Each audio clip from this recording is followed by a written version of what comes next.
तो बच्चों देखो, लास्ट लेक्चर में हम लोगों ने ये पढ़ा था कि एसिड क्या होता है और हमने कुछ ऑर्डर भी लिखा था।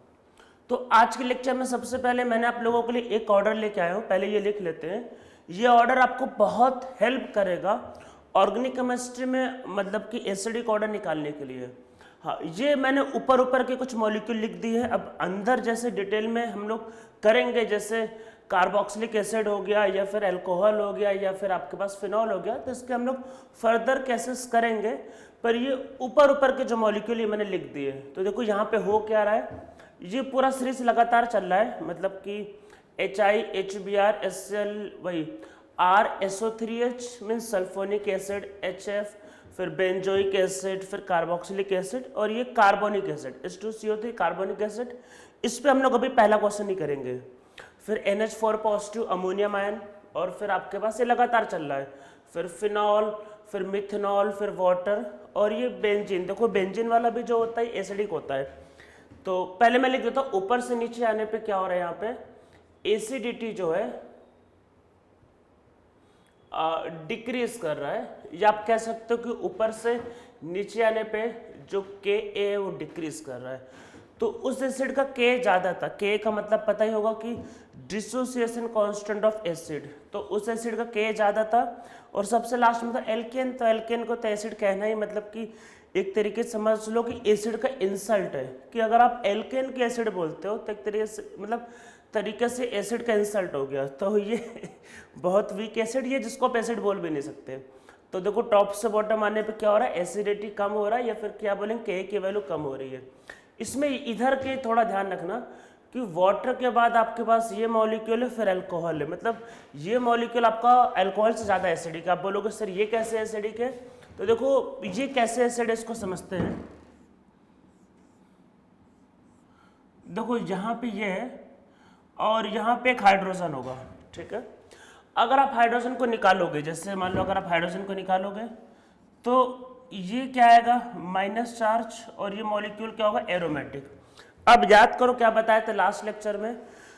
लास्ट लेक्चर में ये बताया था कि कॉन्जुगेट बेस जितना स्टेबल होगा एसिड उतना स्ट्रांग होगा, और ये कॉन्जुगेट बेस बहुत स्टेबल है because this ring is aromatic, तो इसलिए ये अच्छा खासा स्ट्रांग एसिड होता है। फिर अल्कोहल है, फिर ट्रिपल बॉन्ड है, और उसके बाद अमोनिया के ऊपर ये मॉलिक्यूल है, मतलब बेंजीन वाला। अब ये वाला क्यों एसिडिक है, वही सेम जो आप लोगों को बता रखा है कि कॉन्जुगेट बेस जितना स्टेबल होगा उतना अच्छा रहेगा। तो पीएच का मतलब बेंजीन रिंग होता है, तो अगर आप इसमें हाइड्रोजन को निकालोगे तो ये 3 साइड रेजोनेंस में जा सकता है, तो इसलिए ये काफ़ी स्टेबल होगा। फिर अमोनिया एंड लास्ट में फिर डबल बॉन्ड एंड फिर एल्केन, ठीक है। तो ऊपर से नीचे आने पे ये एसिडिटी ऑर्डर होता है ओवरऑल, मतलब आपको ध्यान रखना है। इसमें इधर के जो केसेस है जो बहुत, जिनमें बहुत क्लोज फाइट है, ये आपको यहाँ तक ध्यान रखना है, ठीक है। ऊपर वाला नॉर्मली लोगों को याद हो जाता है, पर लोग इधर को भूल जाते हैं। तो याद रखना कि मिथेनॉल ज़्यादा एसिडिक होता है, पहली बात तो देखो एल्कोहल में मिथेनॉल ज़्यादा एसिडिक है, मैंने लास्ट लेक्चर में बताया था। तो मिथेनॉल का K ज़्यादा होता है, फिर वाटर, फिर एरोमेटिक वाला, फिर अल्कोहल, और फिर ध्यान रखना फिर ट्रिपल बॉन्ड वाला है, ठीक है। तो अल्कोहल जो है उसके ऊपर आपका एरोमेटिक वाला रहता है, इस बात को ध्यान रखना है। अब हम लोग इसमें आगे बढ़ते हैं। देखो लास्ट लेक्चर में मैंने ये बताया था कि आपका जैसे मान लो फिनॉल एंड एसिटिक एसिड, या जिसको बोल सकते हैं कार्बोक्सिलिक एसिड, तो जब आपको दोनों की एसिडिटी कंपेयर करनी थी, फिनॉल की एंड कार्बोक्सिलिक एसिड की, तो पहले ये देखते हैं कि माइनस चार्ज लोन पर जा किस पे रहा है, और उसके बाद ये देखते हैं कि कितने रेजोनेंस हो रहा है। तो कार्बोक्सिलिक एसिड में माइनस चार्ज ऑक्सीजन पे गया था, इसलिए वो ज़्यादा स्टेबल था, इसलिए उसकी एसिडिटी ज़्यादा थी। तो पहले ये देखना है नेगेटिव चार्ज जाता किस पे, और फिर देखना है नंबर ऑफ रेजोनेंस, ठीक है। अब हम लोग चलो एक क्वेश्चन करते हैं, कंपेयर द, पहले एक क्वेश्चन करेंगे फिर आगे बढ़ेंगे।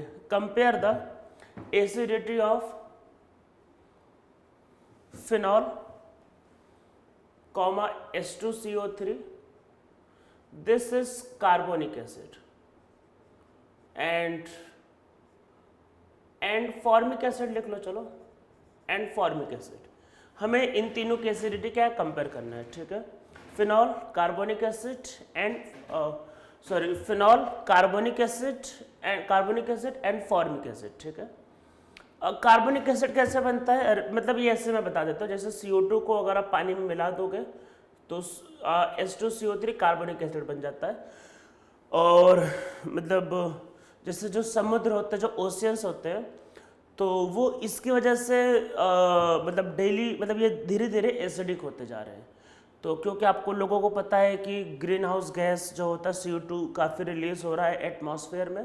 एटमॉस्फेयर में अगर CO2 बढ़ेगा तो वो ओशियन में क्या होगा, वाटर के कांटेक्ट, अरे एयर तो घूमता रहता है, वाटर के कांटेक्ट में आएगा, कार्बोनिक एसिड बनाता है, जिसकी वजह से हमारा ओशियन या फिर जो भी सी है वो धीरे धीरे एसिडिक हो रहे हैं। अब इनकी एसिडिटी कंपेयर करते हैं, ठीक है। एसिडिटी निकालने का वही ट्रिक है, कॉन्जुगेट बेस की स्टेबिलिटी, इसके अलावा कोई ट्रिक नहीं, सिंपल। कॉन्जुगेट बेस जितना स्टेबल उतना स्ट्रॉन्ग एसिड, मतलब वही उसका कॉन्सेप्ट ही है। रेजोनेंस किया पर कार्बन पे आ रहा है, ठीक है, रेजोनेंस किया पर कार्बन पे आ रहा है, कार्बोनिक एसिड था एंड ये मॉलिक्यूल, ठीक है। अब इस एग्जाम्पल को थोड़ा ध्यान से देखना, मतलब थोड़ा ध्यान से देखने वाला एग्जाम्पल ये। तो देखो ये क्या है कि जब आप हाइड्रोजन को निकालोगे तो यहाँ पे माइनस चार्ज आएगा और रेजोनेंस में जाएगा, तो माइनस चार्ज जा किस पे रहा है, ऑक्सीजन पे, माइनस चार्ज किस में जा रहा था, कार्बन पे, तो ऑब्वियस ये ज़्यादा स्टेबल होगा, ठीक है। इसमें भी क्या होगा, आप जब हटाओगे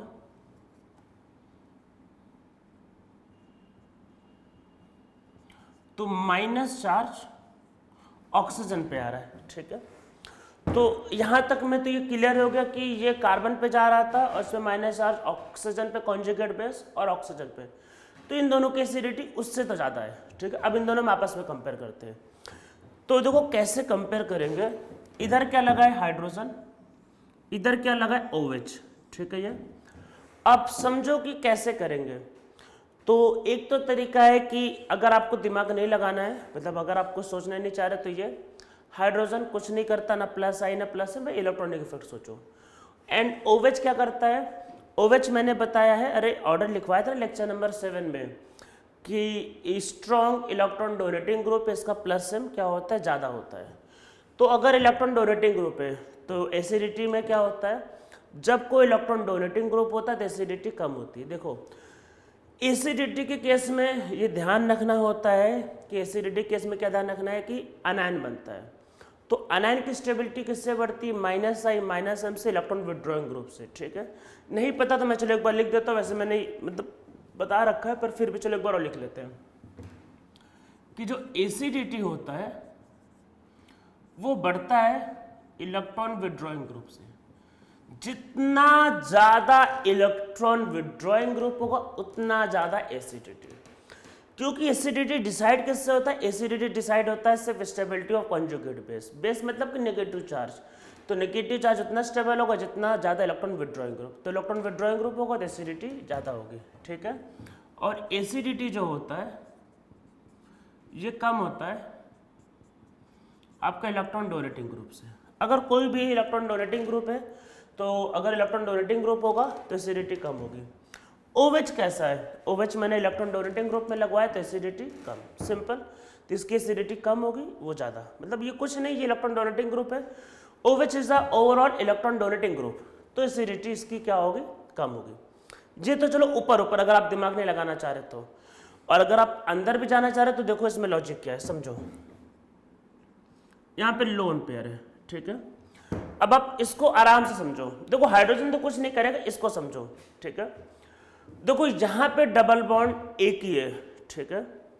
अब जब रेजोनेंस करने की बात आएगी तो ये इलेक्ट्रॉन देगा, ये रेजोनेंस में चला जाएगा, तो ऐसा करने से क्या हुआ, माइनस चार्ज डीलोकलाइज, मतलब माइनस चार्ज जितना रेजोनेंस में जाएगा, जितना डीलोकलाइज होगा उतना अच्छा है, तो आराम से ये जा रहा है और स्टेबल हो रहा है, ठीक है।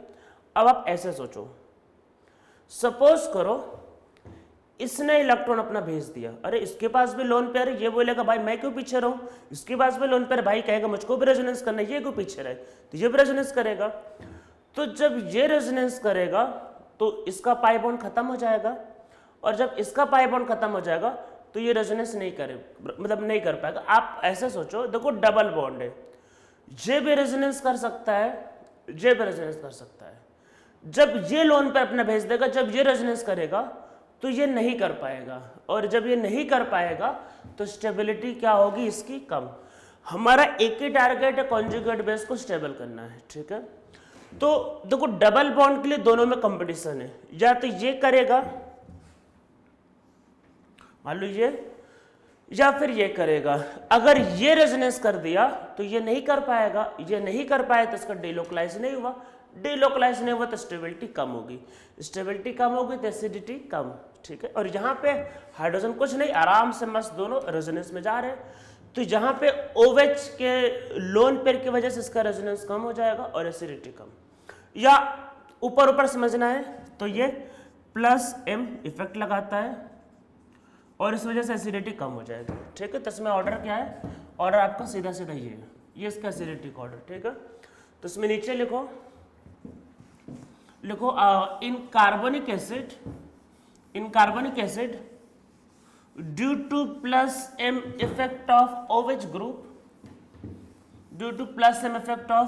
OH group acidity decreases, due to +M effect of OH group acidity decreases, ठीक है। अब देखो नेक्स्ट पॉइंट लिखते हैं, हम लोग लास्ट टाइम पे कुछ पॉइंट्स लिख रहे थे, तो एक पॉइंट लिखो। मैं ये पॉइंट ऐसे नॉर्मल पॉइंट ऐसे नॉर्मल बता रहा हूँ, अगर ऑक्सीजन बढ़ता है तो एसिडिटी बढ़ती है, ठीक है। तो इसमें नीचे लिखो as number of oxygen increases acidity also increases. तो जैसे जैसे नंबर ऑफ ऑक्सीजन बढ़ते हैं एसिडिटी बढ़ती है, उसका रीजन मेनली होता है वही आपका रेजोनेंस वाला, जैसे HClO, HClO2, HClO3 and HClO4। तो एक बार इसको समझ लेते हैं। देखो मान लो ये मॉलिक्यूल है, हाइड्रोजन को निकालोगे तो देखो इधर भी रेजोनेंस, इधर भी रेजोनेंस, इधर भी रेजोनेंस, बहुत अच्छा, मतलब रेजोनेंस से रेजोनेंस अच्छा एसिड होगा। जहाँ पे जब आप इस पे आओगे तो इस वाले में क्या होता है कि लोन पर आ जाता है इसमें, तो रेजोनेंस का नंबर कम हो गया तो एसिडिटी कम। तो वही कि ज़्यादा ऑक्सीजन तो ज़्यादा एसिडिटी, इस बात को ध्यान रखना है। कुछ बातों को पहले लिख लेते हैं।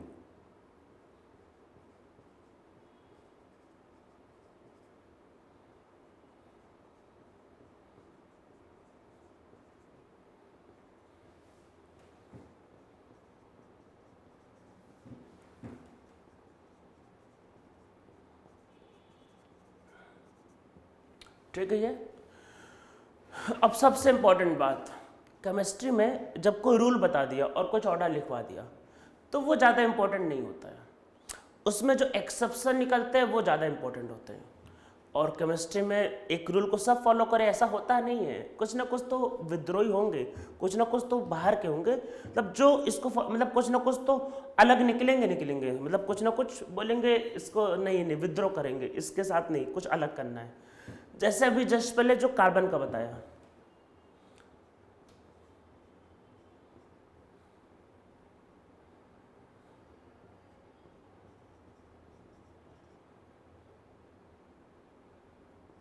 दिस इज कार्बोनिक एसिड, और अभी तो लिखा था, और ये फॉर्मिक एसिड है, ठीक है ये। और दूसरा है एक्सेप्शन,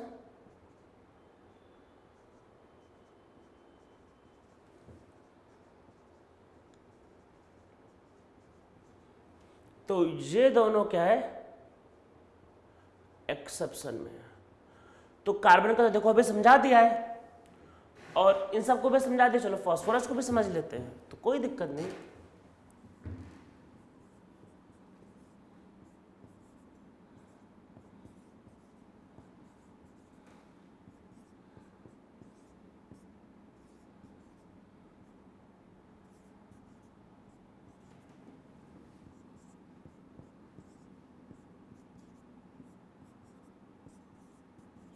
तो देखो ये मॉलिक्यूल है तीनों, इन तीनों का स्ट्रक्चर, ठीक है। इसमें देखते हैं सबसे पहले ये है H3PO2, और ये याद रखना कि ये मोनो, मतलब ये क्या है मोनो बेसिक एसिड, ठीक है ये।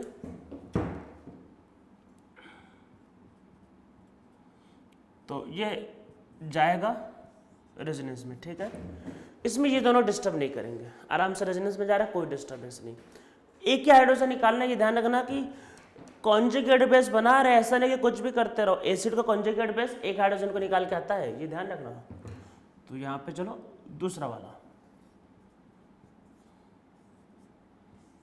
तो ये रेजोनेंस पर यहाँ पे OH जुड़ गया। OH क्या लगाता है, +M, और OH भी अपना लोन पेयर भेजेगा, डिस्टर्ब करेगा, और OH के पास भी लोन पेयर, OH बोलेगा भाई मुझको भी लोन पेयर देना है।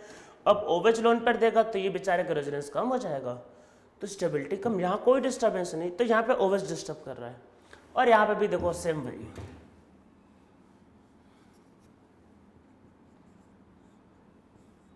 तो इसमें भी क्या हो रहा है, ये दोनों डिस्टर्ब कर रहे हैं, ठीक है। तो आप लोगों को समझ में आ रहा होगा कि OH की वजह से क्या होता है, वही डिस्टर्बेंस हो रहा है, और डिस्टर्बेंस अगर होता है तो फिर एसिडिटी क्या होगी, कम हो जाएगी, ठीक है। तो कार्बन और वही फॉस्फोरिक एसिड में ध्यान रखना कि एसिडिटी कम हो जाती है, ऑक्सीजन क्या होता है इसमें डिस्टर्ब करता है।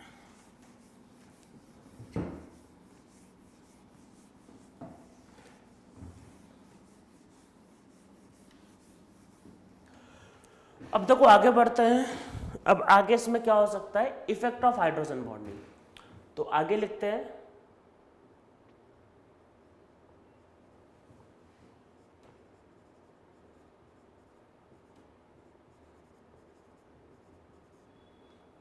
इफेक्ट ऑफ हाइड्रोजन बॉन्डिंग, कि हाइड्रोजन बॉन्डिंग क्या इफेक्ट करता है, ठीक है। तो हाइड्रोजन बॉन्डिंग के में यहाँ पे दो इफेक्ट है। अगर किसी एसिड में हाइड्रोजन बॉन्डिंग है, देखो हाइड्रोजन बॉन्डिंग की वजह से क्या होगा, जो हाइड्रोजन को फंस जाएगा। अरे H है, मतलब एसिड चाह रहा है कि हाइड्रोजन निकल जाए, मतलब एसिड का काम क्या होता है, एसिड चाह रहा है भाई हाइड्रोजन निकलो निकलो जल्दी, एसिड चाह रहा है हाइड्रोजन निकल जाए। पर अगर हाइड्रोजन मतलब अगर हाइड्रोजन ने हाइड्रोजन बॉन्डिंग कर ली, तो वो बॉन्डिंग करके मतलब एक्स्ट्रा बॉन्ड बना लिया तो नहीं निकलेगा, और H नहीं निकलेगा तो एसिडिटी कम। आराम से सोचो मैं क्या बता रहा हूँ। एसिड का मतलब ये हाइड्रोजन भाई जाओ, कब जाएगा, जब बॉन्डिंग नहीं होगी, किसी से फ्री है। पर अगर इसने हाइड्रोजन बॉन्डिंग बना ली तो नहीं निकल पाएगा, नहीं निकल पाएगा तो एसिडिटी कम। तो इसमें नीचे लिखो, लिखो if hydrogen bonding is present in an acid, acidity of acid decreases। तो अगर हाइड्रोजन बॉन्डिंग प्रेजेंट होगी किसी एसिड में तो एसिडिटी डिक्रीज कर जाएगी, ठीक है। ये तो पहला।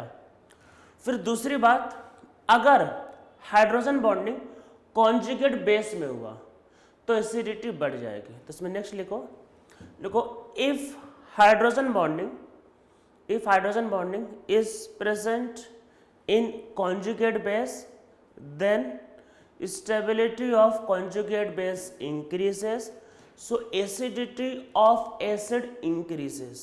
तो मतलब क्या है, अगर हाइड्रोजन बॉन्डिंग एसिड में हुआ तो एसिडिटी कम हो जाती है, और अगर हाइड्रोजन बॉन्डिंग कॉन्जुगेट बेस में हुआ तो एसिडिटी बढ़ जाती है, ठीक है। ये बात आप लोगों को समझ में आ रहा है।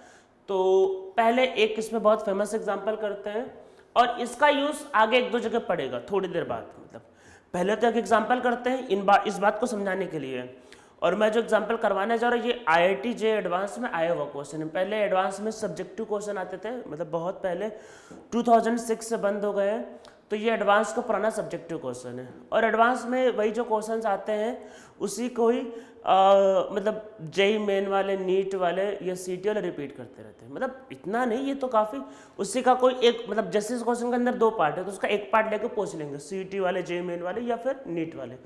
तो नीट और JEE मेन वाले घिसे पीटे क्वेश्चन पूछते रहते हैं, वही जो एडवांस वाले छोड़ देते हैं। मतलब एडवांस वाले ने पूछ के छोड़ दिया, वो ये पूछते रहते हैं, एडवांस वाले नया नया पूछते रहते हैं।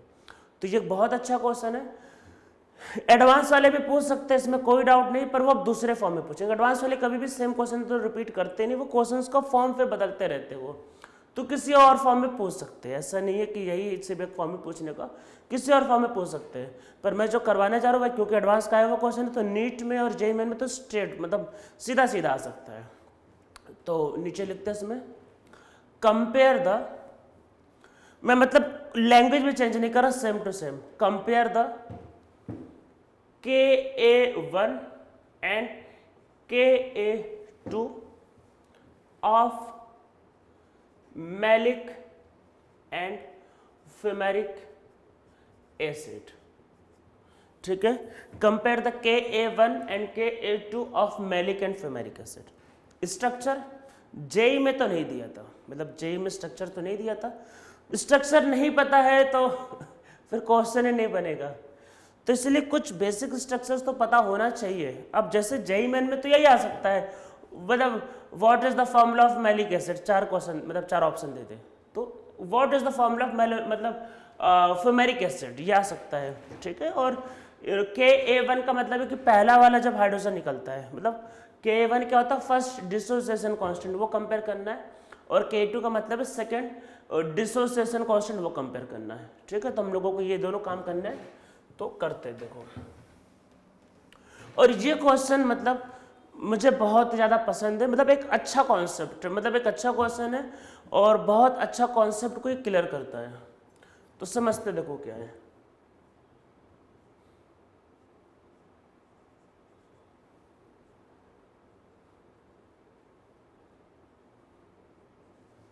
ये क्या है, दिस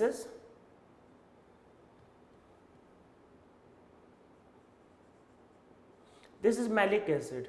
एक बात और, ओम्स गैप में जो M था वो मेलोनिक था, मेलोनिक, ये मैलिक है, कंफ्यूज मत होना, दिस इज मैलिक, वो मेलोनिक था वो, ठीक है। ये अलग अलग है। ये सिस है, सिस का मतलब पता ही होगा, हाइड्रोजन सेम साइड।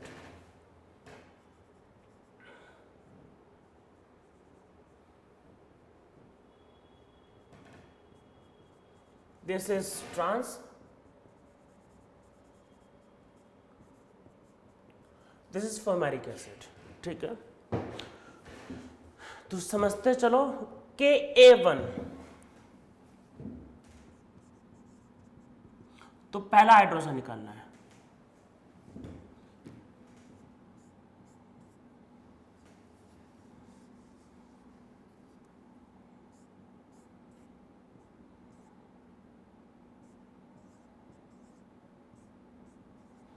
ठीक है। ये अरे एक H को निकाल दे, कोई भी एक H,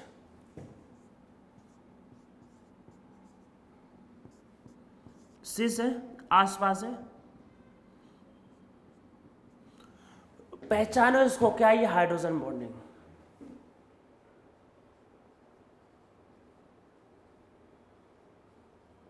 hydrogen bonding, high electronegative element, and hydrogen किससे जुड़ा, किसी हाई इलेक्ट्रोनेगेटिव एलिमेंट, मतलब ये भी जुड़ा है और इधर भी प्रेजेंट है, तो हाइड्रोजन बॉन्डिंग हो सकता है।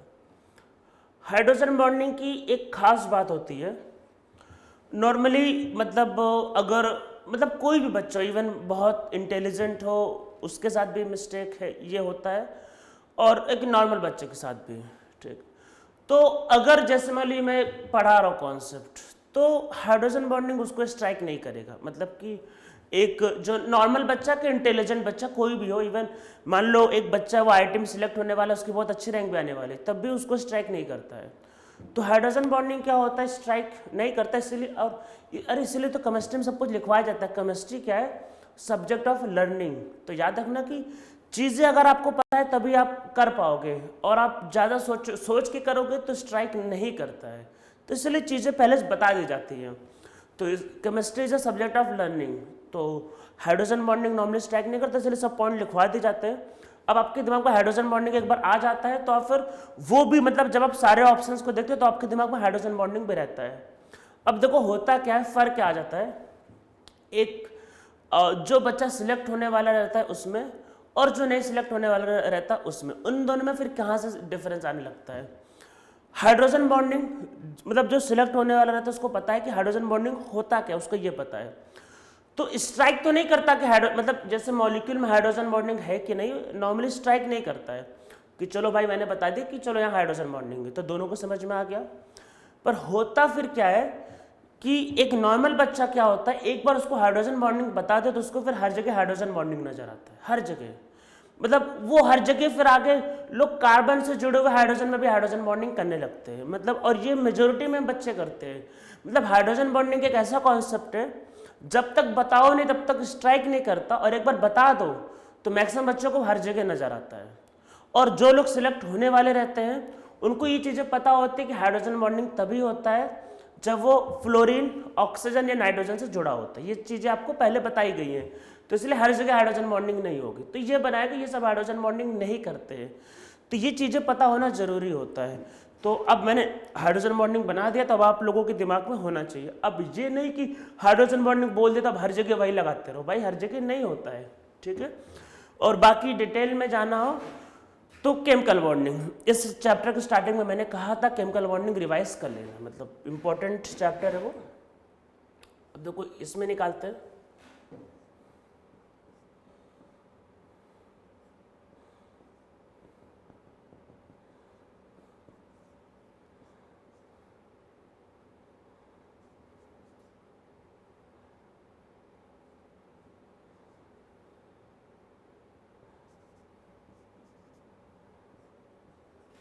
तो देखो इन दोनों में क्या हुआ, KA1 कंपेयर कर रहे हैं, जब ये एसिड से कॉन्जुगेट बेस बना रहा है, ठीक है, तो इसमें हाइड्रोजन बॉन्डिंग है कॉन्जुगेट बेस में, ठीक है। इसमें तो ऐसा कुछ नहीं हो रहा, मतलब इसमें हाइड्रोजन बॉन्डिंग हो रहा है, इसमें ऐसा कुछ नहीं हो रहा। हाइड्रोजन बॉन्डिंग की वजह से क्या होगा, कॉन्जुगेट बेस स्टेबल हो गया, मतलब हाइड्रोजन बॉन्डिंग की वजह से क्या हुआ, कॉन्जुगेट बेस स्टेबल हो गया। अगर कॉन्जुगेट बेस स्टेबल हो गया तो एसिडिटी बढ़ जाएगी, सिंपल। तो इसमें नीचे देखो due to hydrogen bonding stability of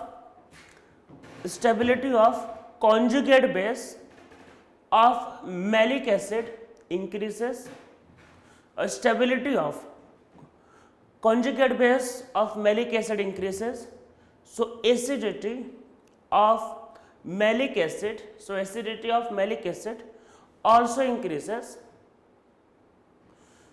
whereas in fumaric acid hydrogen bonding is not present, so acidity remains less, ठीक है, वो कम ही रहती है, मतलब इसकी बढ़ गई है, इसका एक्चुअल में जैसा था वैसा ही रहता है। अरे भाई दूर कहाँ से हाइड्रोजन बॉन्डिंग होगी, पास पास तो होने चाहिए, ठीक है, दूर नहीं हो सकता, ठीक है। तो KA1 में क्या हुआ, ये ऊपर और वो नीचे, ठीक है।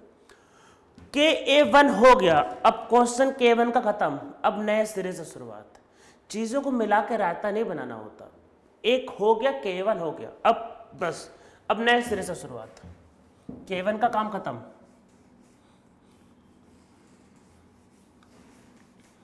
KA1 का काम खत्म हो गया है।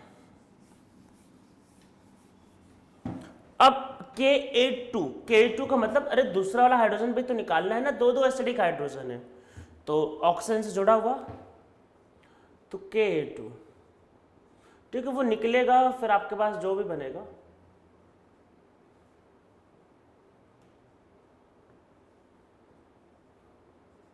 ये होगा, और इसमें भी जब करोगे तो वही ये वाला,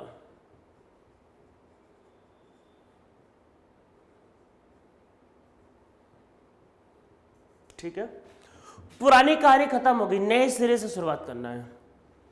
ये एसिड है अब, और ये इसका कॉन्जुगेट बेस, ठीक है। अब K2 के लिए जब K2 में आओगे तो ये एसिड ही उसका कॉन्जुगेट बेस, इस एसिड में हाइड्रोजन बॉन्डिंग है, तो हाइड्रोजन देखो क्या है, इधर से भी फंस रहा है और इधर से भी फंस रहा है, तो हाइड्रोजन नहीं निकलेगा, हाइड्रोजन नहीं निकलेगा तो एसिडिटी कम हो जाएगी। और यहाँ पे ऐसा कुछ नहीं, आराम से। तो जब K2 की बात करोगे तो इसकी एसिडिटी कम हो जाएगी due to presence of hydrogen bonding. तो हाइड्रोजन बॉन्डिंग एसिडिटी बढ़ा देता है अगर कॉन्जुगेट बेस में होता है, और एसिडिटी घटा देता है अगर वो एसिड में होता है। तो इसमें नीचे देखो due to presence of hydrogen bonding, second dissociation constant of malic acid decreases, second by dissociation constant of malic acid decreases, so in case of KA2 fumaric acid is a stronger acid। तो अब देखो समझते हैं KA1 के लिए क्या होगा, जो मैलिक एसिड है वो स्ट्रॉन्गर है फ्यूमेरिक से, एंड KA2 के लिए क्या होगा, जो मैलिक एसिड है वो वीकर है फ्यूमेरिक से। ठीक है। तो ये हाइड्रोजन बॉन्डिंग का बहुत ही अच्छा केस था, मतलब बहुत ही अच्छा केस, लाजवाब जिसको बोल सकते, लाजवाब केस था। अब हम लोग चलो आगे बढ़ते हैं। तो हम लोगों ने काफ़ी पॉइंट्स कवर कर लिए, मतलब एक तरह सारे पॉइंट कवर कर लिया।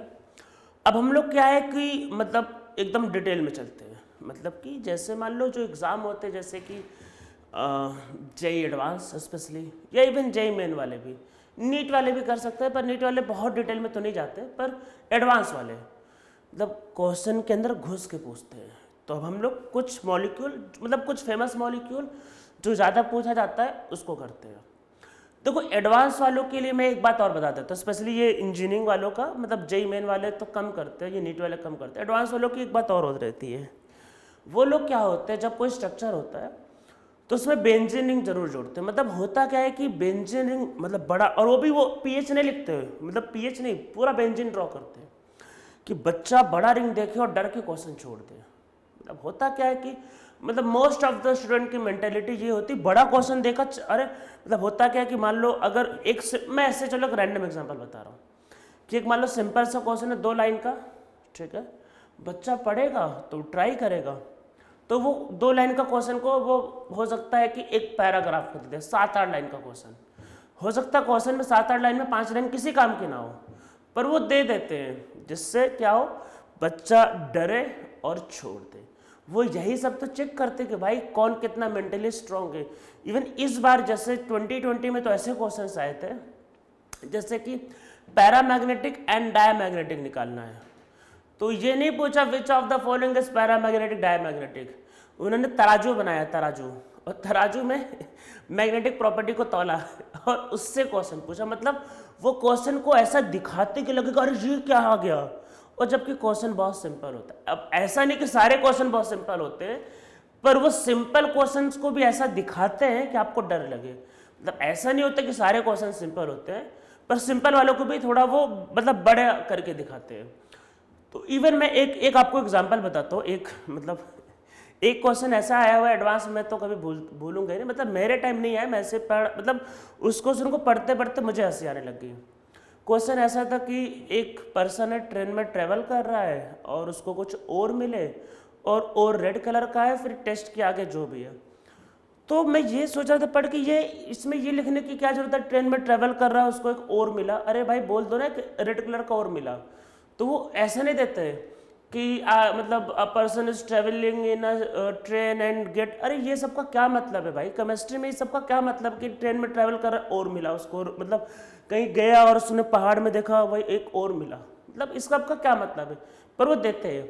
जैसे बच्चा पढ़े टाइम वेस्ट, और कई बार क्या होता है बच्चों को वो कहानी, मतलब कहानी जो पढ़ते उसमें खो जाते हैं, और खो जाते हैं तो फिर वैसे लोगों का फिर एग्ज़ाम अच्छा नहीं होता। वो ऐसा देते हैं जानबूझ के कि आपका हर चीज़ चेक करने के लिए कि आप फोकस्ड रहते हो कि नहीं। चलो हम लोग काम की बातों पे आते हैं।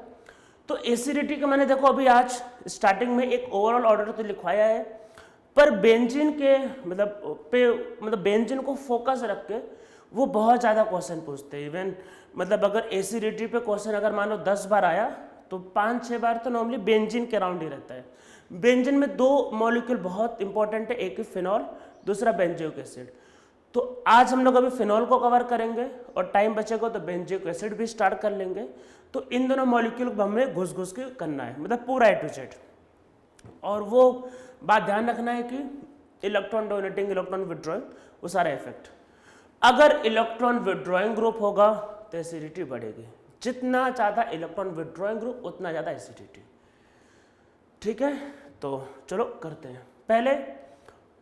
पहले ऐसे ही कुछ जनरल लिखते हैं और हर चीज़ में करेंगे। एक बात और ध्यान रखना है, वही जो पहले हम लोग अलग अलग ग्रुप को लेंगे सेम पोजीशन पे, फिर बाद में सेम ग्रुप को अलग अलग पोजीशन पे, और कुछ और भी केसेस करेंगे आज, और भी कुछ केसेस करेंगे। तो स्टार्ट करते हैं भाई अपने पहले फेवरेट वालों से। तो इसमें नीचे लिखो एसिडिटी ऑफ फिनॉल, हेडिंग लिखो एसिडिटी ऑफ फिनॉल। फिनॉल पे जा रहे रिसर्च करने, पूरा रिसर्च, मतलब एकदम सब केस एसिडिटी ऑफ फिनॉल। तो फिनॉल पे हम फोकस रख के एसिडिटी निकालने जा रहे हैं।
वही जो कॉन्सेप्ट है electron donating group, plus M is greater than minus I.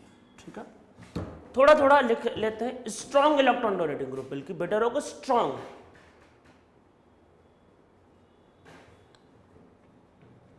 Week electron withdrawing group, इनका माइनस आई प्लस एम पे भारी पड़ता है। ठीक, ओवरऑल विड्रॉय करते हैं। बड़ा साइज होता है और प्लस एम बहुत इफेक्टिव होता नहीं है।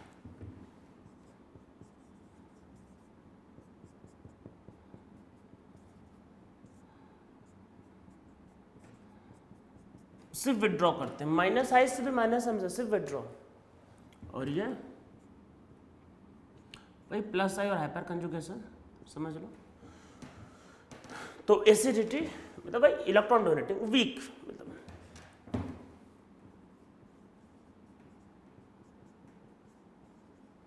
ठीक ये होगा।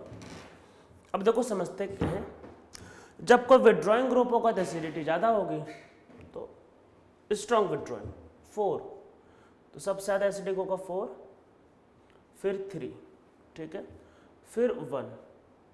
ये डोनेटिंग है और ये भी डोनेटिंग, तो ये ज़्यादा डोनेटिंग तो एसिडिटी कम, ज़्यादा डोनेटिंग होगा तो एसिडिटी कम होगी। तो 5 and 2, ठीक, तो ये इसका ऑर्डर होगा, ये 5th है। ठीक है, ये लिख लो फटाफट।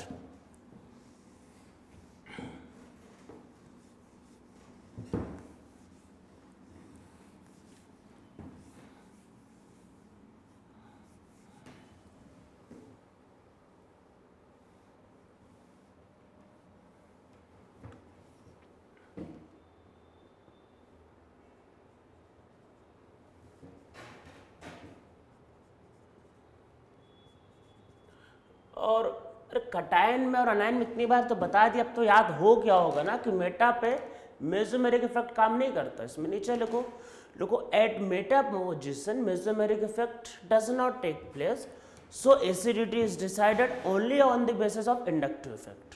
फिर आगे लिखो, in case of minus I effect acidity increases, whereas in case of plus I effect acidity decreases. तो अब तो पता है ही क्या है इसमें, माइनस आई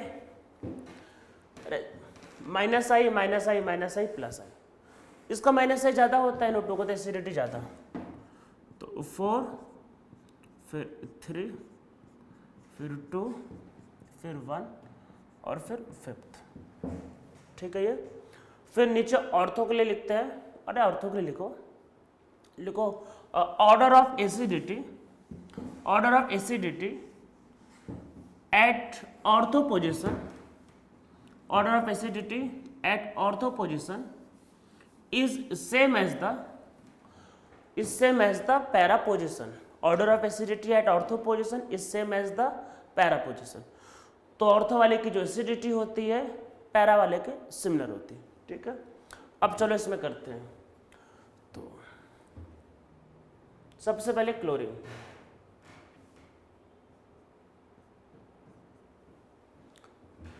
तो इसमें नीचे लिखो भाई, इसमें तो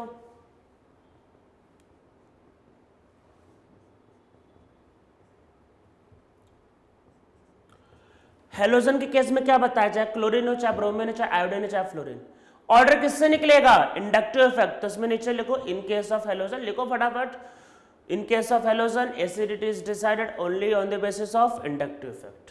तो सबसे ज्यादा ऑर्थो, मेटा, पैरा और पहला। ठीक है, इसमें एक मॉलिक्यूल और लिख लेते, कई बार इस तरीके के मॉलिक्यूल पे रहते हैं।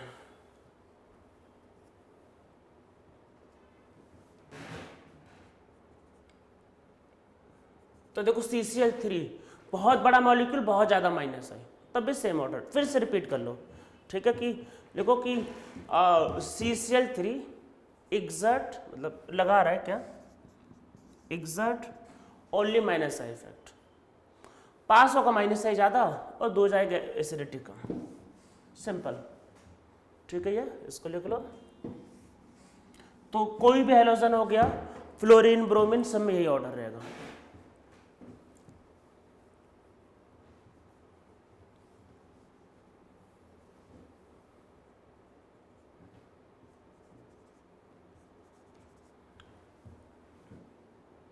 प्लस आई और हाइपर कंजुगेशन दोनों होता है ना ऑर्थो पे, तो अरे प्लस और हाइपर कंजुगेशन दोनों रहता है।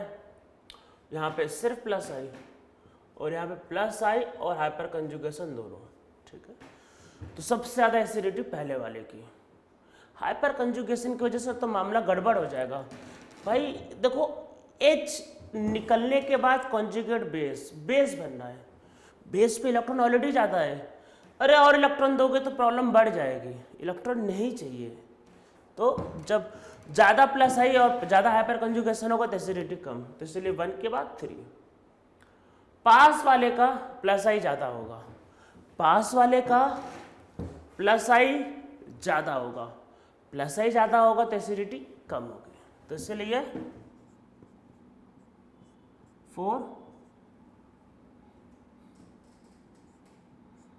और फिर 2, ठीक है। तो पास वाले का प्लस आई ज़्यादा होगा तो एसिडिटी कम, और फिर 4।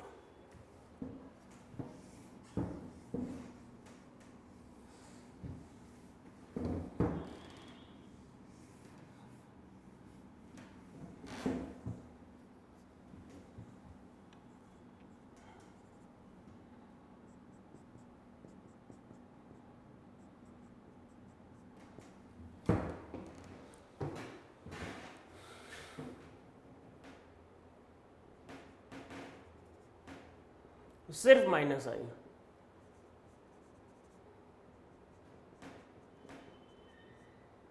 तो थर्ड वाले पे सिर्फ माइनस आई, माइनस आई का मतलब एसिडिटी ज़्यादा, उसके बाद 1। तो वो दूसरा वाला और चौथे वाले केस में इलेक्ट्रॉन डोनेटिंग ग्रुप होंगे, तो अगर इलेक्ट्रॉन डोनेटिंग ग्रुप होंगे तो एसिडिटी कम। अब इसमें भी समझो, तो को प्लस एम तो सेम ही रहेगा, पर जब पास में है तो माइनस आई ज़्यादा होगा, अरे जब पास में है ये क्लोज तो माइनस आई ज़्यादा, माइनस आई ज़्यादा तो एसिडिटी, अरे इन दोनों को कंपेयर करो ना भाई, प्लस एम सेम, फिर जब ये क्लोज है तो माइनस आई ज़्यादा होगा, तो एसिडिटी मतलब ज़्यादा होगी, तो इसलिए इसके बाद 2, उसके बाद 4, ठीक है। ये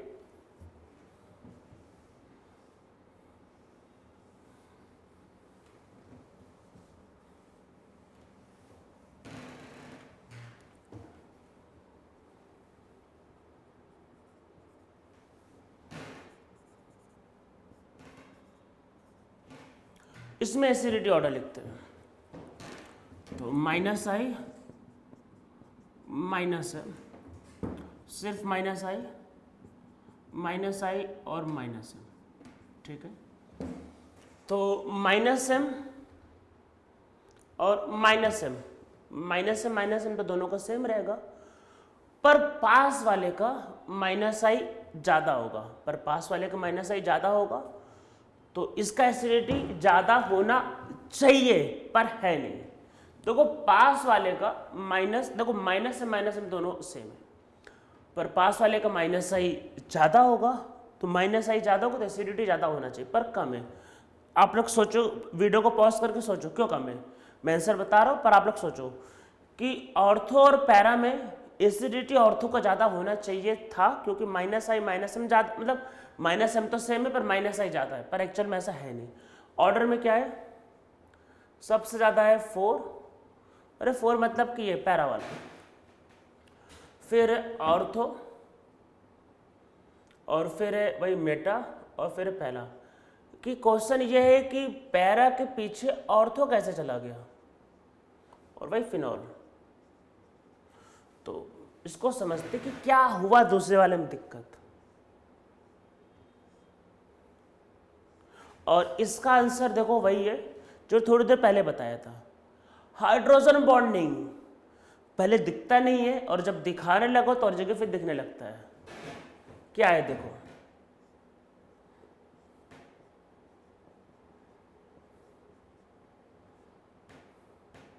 पता होता है ना, इसमें कोऑर्डिनेट बॉन्ड रहता है, ठीक है, सबको पता होगा।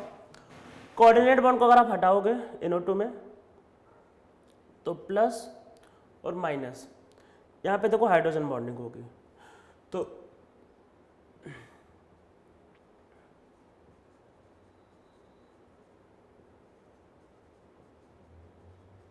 अब देखो होगा क्या, हाइड्रोजन बॉन्डिंग की वजह से इसकी एसिडिटी कम होगी, पर इतनी कम थोड़ी ना होगी कि नीचे चला जाए सबसे, मतलब ये टॉप में होना चाहिए था, पर हाइड्रोजन बॉन्डिंग ने इसकी पोजीशन को टॉप से सेकंड टॉप में ले आया।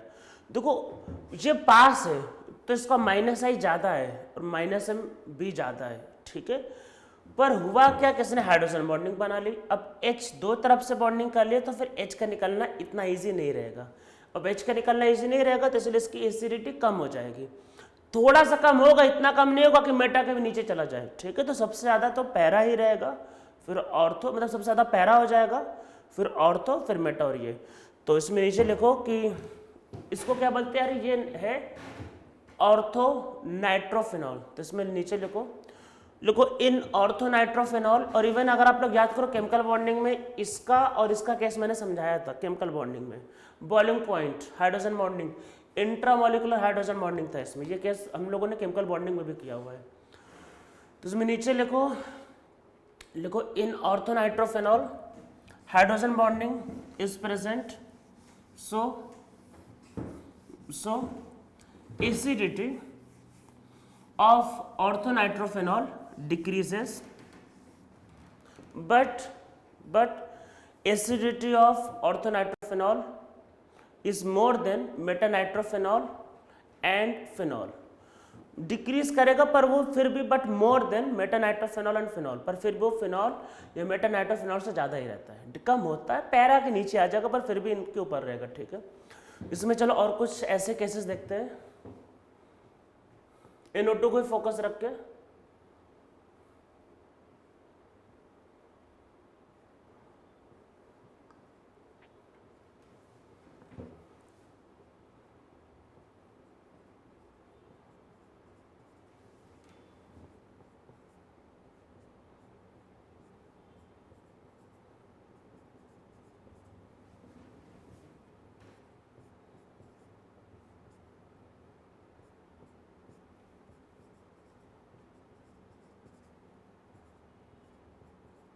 मान लो दो NO2 हो गए, पर दोनों हुए ऑर्थो में, तो ये मतलब ऐसा और लिख रहा है, मतलब मैं ऑर्डर अभी कंटिन्यू कर रहा हूं।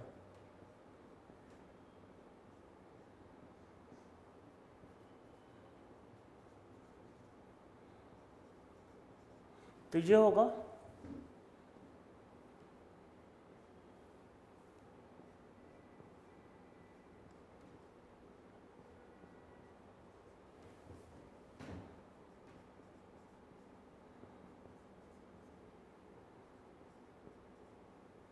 ये, ठीक है। ये जो लास्ट वाला molecule this is picric acid, picric acid, और ये अच्छा खासा स्ट्रॉन्ग एसिड होता है, ठीक है। इसके ऑर्थो, पैरा और ऑर्थो तीनों जगह पे आपका वो, मतलब ये 2,4,6 ट्राई नाइट्रोफिनॉल कहलाता है, मतलब ठीक है। आपका ये बहुत ही ज़्यादा स्ट्रॉन्ग एसिडिक होता है, मतलब इसकी एसिडिटी समझ लो कि सल्फ्यूरिक एसिड के आसपास होता है, क्योंकि तीन NO2 जुड़ के बहुत ही ज़्यादा स्ट्रॉन्ग एसिड। अरे इसमें कैसे कंपेयर किया, जैसे मान लो देखो एक ऑर्थो से एक ऑर्थो बैलेंस हो गया, पर दूसरे वाले ऑर्थो पे पैरा वाला भारी पड़ता है। अरे ऑर्थो पे पैरा वाला भारी पड़ता है ना, ये तो ये इसका ऑर्डर आएगा।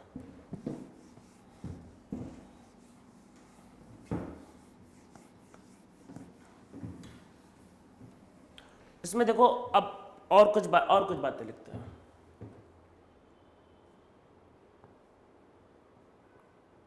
फिनॉल उससे ज्यादा एसिडिक होता है OH NO2, ठीक है। थोड़ा डिटेल में चल रहे इस बार। इससे ज्यादा एसिडिक होता है कार्बोनिक एसिड, मतलब कि कार्बोनिक एसिड इसके ऊपर है, इसके ऑर्थो वाले के, ठीक है। ये ध्यान रखना, इसके मेटा इसके नीचे है, ठीक है। तो ये ऑर्थो, हम लोग हमारा सारा फोकस अभी ऑर्थो और पैरा पे है, जहां से एसिडिटी ज्यादा बढ़ती है। तो ये ऑर्थो वाले के ऊपर है पर पैरा वाले के नीचे है, ठीक है। ये मतलब होता क्या है कि अगर आप देखो होता क्या है कि इसमें जो माइनस चार्ज है वो ऑक्सीजन पे जाता है, NO2 का माइनस आई माइनस एम बहुत ज़्यादा होता है, तो उसकी वजह से भी एसिडिटी बढ़ने लगती है। और अगर पैरा पे होगा तो अच्छा खासा बढ़ जाता है। और फिर इससे ज़्यादा होता है कार्बोक्सिलिक एसिड। और अगर आप दो NO2 जोड़ दोगे तो ये कार्बोक्सिलिक एसिड पे भी भारी पड़ जाएगा। अगर आपने 2 NO2 जोड़ दिया तो ये कार्बोक्सिलिक एसिड पे भी भारी पड़ जाएगा। ठीक है, तो ये ऑर्डर है। तो ये स्पेशली ध्यान रखना, ये मतलब ये स्पेशली कि कार्बोक्सिलिक एसिड से ये कम है पर इस पे भारी है, और इससे कम है ऑर्थो वाला। ठीक है, ये तो ये सब चीज़ें आप लोगों को समझ में आ रहा होगा ये। तो ये तो हम लोगों ने कर ली फिनॉल की केसेस, मतलब फिनॉल को हम लोगों ने काफ़ी डिटेल में कर लिया एक्चुअल में। तो अब हम लोग इसमें देखें, आगे बढ़ते हैं। तो फिनॉल के देखो हम लोगों ने काफ़ी ढेर सारे मतलब केसेस को कवर कर लिया है। अब हम लोग आते हैं देखो कार्बोक्सिलिक एसिड में।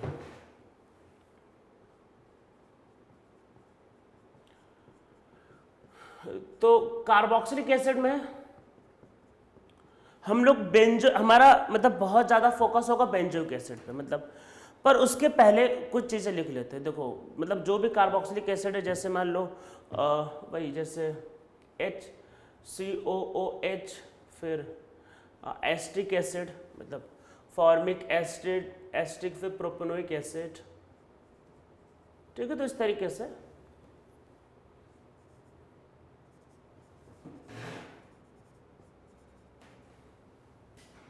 और ये ध्यान रखना कि अगर कोई इलेक्ट्रॉन विड्रॉइंग ग्रुप होगा तो एसिडिटी ज़्यादा होती है, मतलब कि अगर HCOOH से अगर आप इसको कंपेयर करोगे, देखो हाइड्रोजन कुछ नहीं करता, हाइड्रोजन कुछ नहीं करता है, पर ये क्या है, ये -I लगाता है। अरे -I लगाता है ना, बताया तो था इंडक्टिव इफेक्ट में, तो इसकी एसिडिटी ज़्यादा। और अगर आपके पास ट्रिपल बॉन्ड है तो एसिडिटी ज़्यादा होगी। ठीक है, ये तो ये सब चीज़ें क्लियर होंगी। ठीक है, ये मैं ऐसे केस को भी कवर नहीं करना चाह रहा, अभी मेरा फोकस बेंजोइक एसिड पे है। तो जो बेंजोइक एसिड होता है जिसको क्या बोलते हैं, PHCOOH, जो ये होता है, तो जितने भी नॉर्मल कार्बोक्सिलिक एसिड, नॉर्मल मतलब कि एल्केन वाले, जैसे कि acetic acid, propanoic acid, butanoic acid, जितने भी नॉर्मल कार्बोक्सिलिक एसिड है, मतलब जितने भी नॉर्मल कार्बोक्सिलिक एसिड है, मतलब ये वाले, तो बेंजोइक एसिड क्या होता है, इनसे स्ट्रॉन्ग। मतलब अभी हमारा फोकस इनमें और इनमें है, और फिर अगले लेक्चर में हमारा सारा फोकस बेंजोइक एसिड पे रहेगा। तो ये जो बेंजोइक एसिड जो होता है, ये जितने भी नॉर्मल कार्बोक्सिलिक एसिड होते हैं उनसे स्ट्रॉन्ग होता है।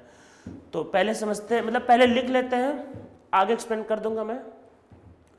तो बेंजोइक एसिड की जो एसिडिटी होता है, ये इन सब से तो ज़्यादा है पर इससे कम है। ठीक है, रीज़न आगे समझेंगे, पर इसमें नीचे लिखो। ये ध्यान रखना कि अभी जो डबल बॉन्ड ट्रिपल बॉन्ड लिखवाया था तो वो फॉर्मिक से भी ऊपर था, मैं उन सब केसेस को नहीं कवर करना चाह रहा, अभी सिंपल। ठीक है, तो इसमें नीचे लिखो benzoic acid is more stronger acid than carboxylic acid, but benzoic acid is weaker than formic acid. मतलब इसमें नीचे लिखो फिर से लिखो benzoic acid is stronger than ethanoic acid, propanoic acid, butanoic acid, और डॉट कर दो, but weaker than methanoic acid. तो ऑर्डर में एक्चुअल में क्या है, बस ऑर्डर लिखते हैं HCOOH, फिर PHCOOH, और फिर ऑर्डर ये। तो बेंजोइक एसिड उससे वीकर पर इन सबसे स्ट्रॉन्गर है। ठीक है, बस ये ऑर्डर अभी लिखते हैं, और ये स्ट्रॉन्गर, इसका लॉजिक क्या है, रीजन क्या है, नेक्स्ट टर्न पे समझेंगे, और बेंजोइक एसिड पे रिसर्च भी नेक्स्ट टर्न पे करेंगे। तो आज के लेक्चर में इतना ही। अब इसके बारे में हम लोग एसिडिक ऑर्डर जो है वो नेक्स्ट लेक्चर में करेंगे।